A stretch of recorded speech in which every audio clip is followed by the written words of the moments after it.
chef of our kitchen classroom, and I'm here today with our little Sue, and we are coming to you live from Tirana, Albania.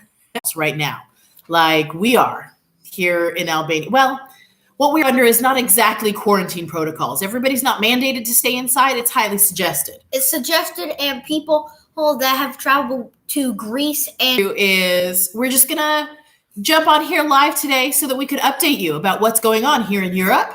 Feel free to drop your comments in below if you're in one of the places that is affected, or if you're in one of the places that hasn't been drastically affected right now. Let us know.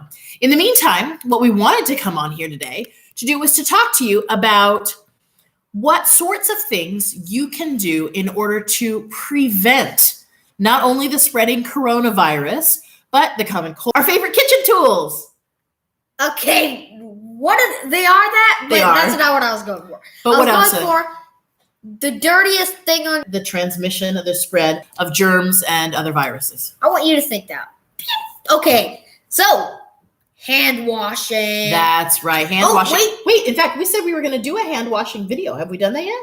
Is that okay? So for those of you who are joining us live today, or for those of you who catch us on the replay, go ahead and wash my hands at least, what was it, like a dozen times a day or two ago, and at least 2 or 3 times today. That's right. Hand washing is a standard hygienic protocol that we always follow in the kitchen.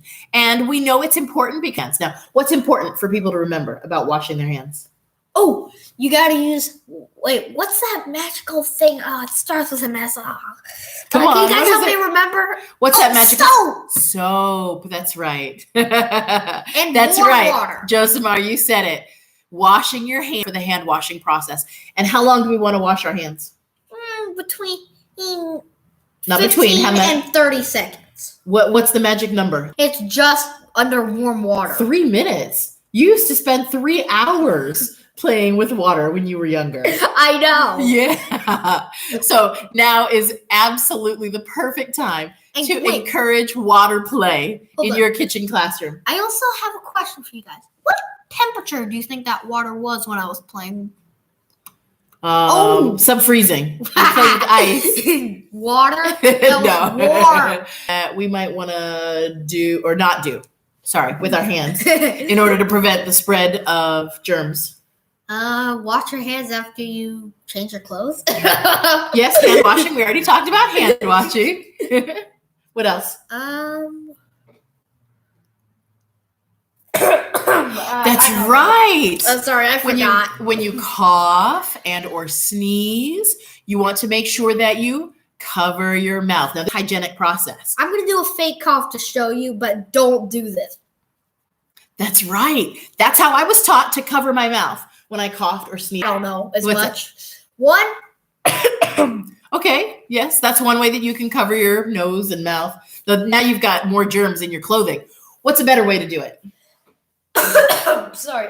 So what was that other way? I don't think people could see you on camera. Just turn right here and do it. Sorry. There we go. What was that other way? I didn't see it. So using your inner elbow. That's right. Coughing or sneezing, turning away from any people who might be around you, where you're also not going to continue to spread. So your inner elbow right inside here for coughs or sneezes. But again, if you have to go and a terrible, terrible myth has been spreading with the coronavirus that cold and flu symptoms are exactly the same as COVID-19 sneezes, does not automatically mean that they have caught the coronavirus. So let's please not spread that kind of panic, okay? So we know that we need to wash our hands. We know that we need to cover our nose and mouth when we cough and sneeze. What else do we not want to touch? The bottom of your muddy shoe? Yeah, okay, we never want to touch the bottom of our muddy shoes. That's just gross. But really, what else are you touching right now that we don't normally want to touch? That's right. That's right. Yeah. Oh, and one other thing on the sneezing and coughing. Yes. If you ever are near, in your bathroom, another good place. Sneezing or tissue. Touching all the germs and stuff that are in there. As unecological as it is right now, disposable tissues, paper towels are best for use right now. so that you can throw them away, dispose of them, and they're out of the way. If you're under quarantine protocols, again, like we are in your homes and you have reusable handkerchiefs or things, that's perfectly fine to use. Just make sure that you're washing them regularly and that you have an ample supply so that you can cycle them out, and you're out those towels and making sure that you have clean, dry towels available for every person in your household. Okay, but we also wanted to get to, besides those preventative measures, some of the fun things that we're doing as we are making sure that we're staying healthy and keeping our sanity. I wanted to share with people. Hold on. Before we do that, What? I have 2 things to say. What? One, there's another method that isn't as effective as the others, but is still pretty important. What's that? And you got that iPhone of yours? Make sure you clean it regularly. Oh yeah, cleaning down other Because surfaces maybe that your you would friend, touch. everyone you know, touch it. Another great preventative measure is cleaning public or very frequently touched surfaces, and phones and computer keyboards and touch screens, those types of things that we use regularly. It's a good idea to clean those off. So stuff like that. Okay. You know what else we'd like to clean? Our produce. We were out shopping for some of the best healthy preventative things that we have. The picked up at our local market here. And it is a good idea to give your fresh produce a rinse, depending on how much you know of the source. Years old, we would pick literally raw potatoes out of the ground, like literally try and yank them out of the dirt. That's right. And that's how you know that fresh produce isn't necessarily the cleanest produce, is it? That's why we had to rinse it, peel it, wash it, scrub it. Yes, we did. I could keep going on. That was another one with the most water. Well, okay. If you have access to outside things that are going to help you clean your fresh produce, that would be a good time to do that too. We have some things like pomegranate.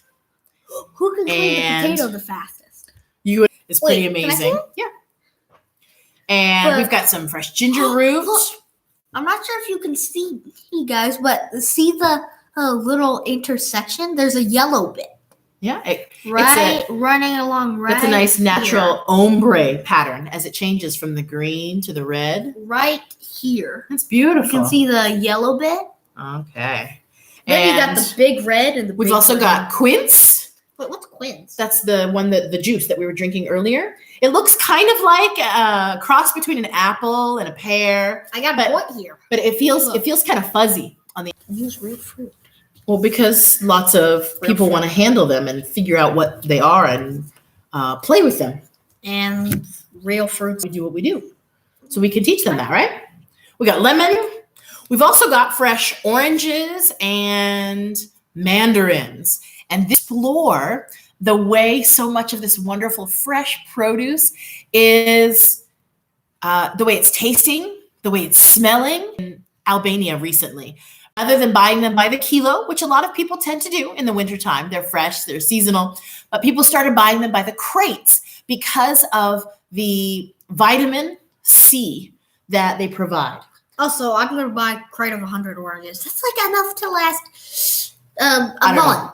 I don't know. 100 oranges is enough. We know we can't eat that many right now, so we're not going and buying way more than we know we're going to just consume. We're still buying the way that we normally shop. Okay, yeah, people are buying a lot of things that we don't normally consume large quantities of too. But that's all the more reason that we're talking about prevention here today and not panicking, because we want to make sure that we are encouraging people to remain calm and to do things that are going to be helpful and sustainable, not only for their families, but for their pieces of fresh produce, because they also have lots of great vitamins and antioxidants, which are helpful for boosting the immune system you're playing with in your kitchen classroom. And we are going to get to juicing and tasting and sampling some of the fresh ones that are here locally and available to, and reminding you to focus on logical prevention and not panic. That's how we're creating the most magical memories in our kitchen classroom. And we want you to be able to do the same in yours. See you later, everybody. See ya, everyone. Have a good day.